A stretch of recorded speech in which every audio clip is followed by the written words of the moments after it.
Hi, boys and girls. I wanted to share with you one of my favorite stories today. But before I do, I wanted to share some pictures with you. Can you see this one? I have to angle it kind of just right so it doesn't reflect funny. It's an old picture. Can you tell? Because it's black and white. It's not in color. I actually took a picture with a phone when I was at my grandma's house one day. Do you know who that man is? You probably don't because you've never met him. This is my grandpa. But this isn't my grandpa from now. This is my grandpa from many, many years ago. Probably about 70 years ago. Do you see how strong he looks? He's there in his sailor's uniform. Yep, he was just about ready to leave in the Navy to go fight in World War II. Yep, let me show you a couple more pictures. Gotta go through my phone a little bit. Oh, this is my mom. This is my mom when she was in high school. I really like that picture of my mom. She looks so happy there. She looks young, strong. Let's see. I'm going to show you a picture, too, of my grandma. Let's get there. Oh, okay. Here's my grandma on her wedding day. That was a very special day for her and my grandpa. In a way, it's a special day for me, too, even though I wasn't around back then. She's just a young woman, isn't she? If I remember the whole story correctly, I think she was 19 then, and my grandpa was just in his early 20s. They both have smooth skin, don't they? I don't see any wrinkles there. They are not wearing glasses. Their backs are straight.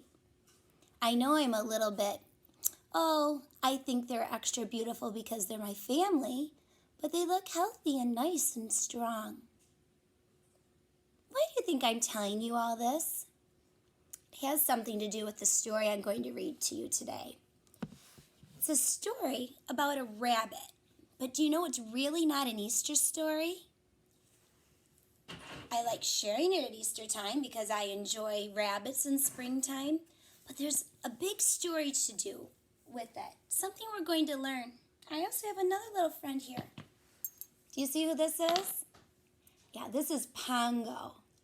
Pongo is a very, very special stuffed friend in our family. Does he look very fancy? Well, he doesn't, does he? Look at his nose. Look at how scraped up his nose is. You almost can't even see his mouth there anymore, can you? His paws are a bit dirty. He's been washed lots of times. Pongo has actually traveled all over the United States. He's been to Texas. He's been to Florida. Lots of states in between. Do you know why he has this little collar on him? Because one time Pongo got lost at Lakeside Mall, and we didn't have Pongo for almost 3 days. After that, we got him a tag and put our phone number on there, hoping that if he ever got lost again, somebody would find him and get him back to us. Thankfully, a nice young man, a salesman, had found Pongo left in a changing room. And when we were going through the store again and again, he said, "Wait a minute, I think I know what you're talking about." And he went into a box and got out Pongo, and Tommy and Pongo were reunited. Tommy's had Pongo since I think he was about 8 years old. So that's about 11 years. Well, let's read the story, and then I think it might make sense why I'm showing you those things today. My story is called The Velveteen Rabbit. Now, the one I'm going to read to you is just a little bit of summary of the big long story. If I read you the big long one, this would be a very long tape.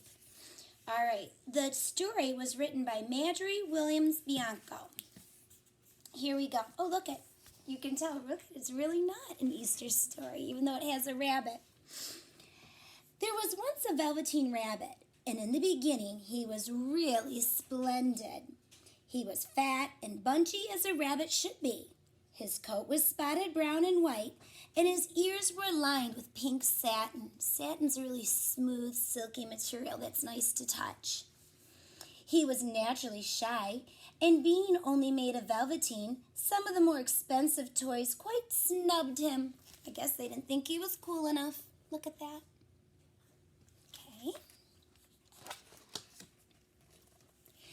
The only person who was kind to him at all was the Skin Horse.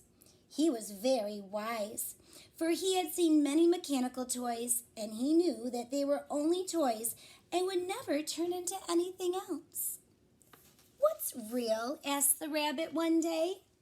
"Real isn't how you are made," said the Skin Horse. "It's a thing that happens to you when a child loves you for a long, long time. By the time you are real, you get loose in the joints and very shabby. But once you are real, you can't be ugly, except to people who don't understand." There's the Skin Horse talking to the Velveteen Rabbit. There was a person called Nana who went swooping about like a great wind and hustled the playthings away in cupboards. The tin ones hated it, but the rabbit didn't mind it so much, for wherever he was thrown, he came down soft. Oh, look at that. She's cleaning.